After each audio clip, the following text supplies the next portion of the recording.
আসসালামু আলাইকুম। প্ল্যান ছাড়া কোনো কিছুই হয় না। আমি বাবার বাড়িতে গিয়েছিলাম, হঠাৎ করে বাচ্চা অসুস্থ হয়ে পড়েছিল, তাই একদিন না থাকতেই চলে এসেছি। আর রিজিক যেখানে থাকে সেখানে তো হয় লাগবে। 19 তারিখে আমার শাশুড়ির জন্মদিন ছিল, আর আমি 17 তারিখে গিয়েছিলাম।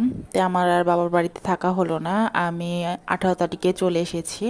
তাই ছোটোখাটোভাবে শাশুড়ির জন্ম একটু সেলিব্রেট করছি।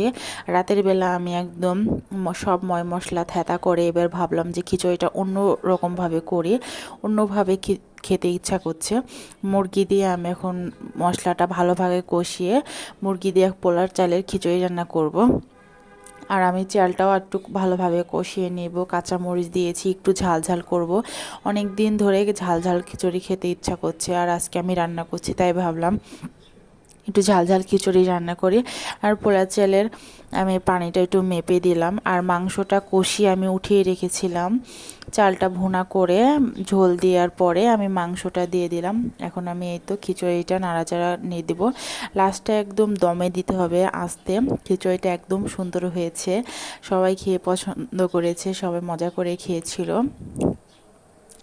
আর আমরা খাওয়া দাওয়ার পরে তো আমরা কেক কাটবো।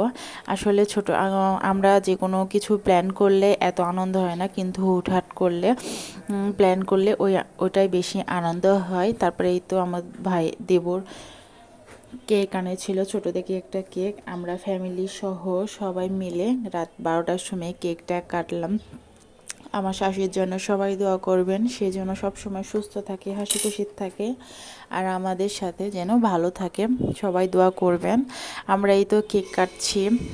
কেক খাইতে খুবই ভয় লাগে। কেকে দেখছেন তো কি ক্রিম, কিন্তু এই কেকটা অনেক মজা ছিল। সবাই ভালো থাকবেন।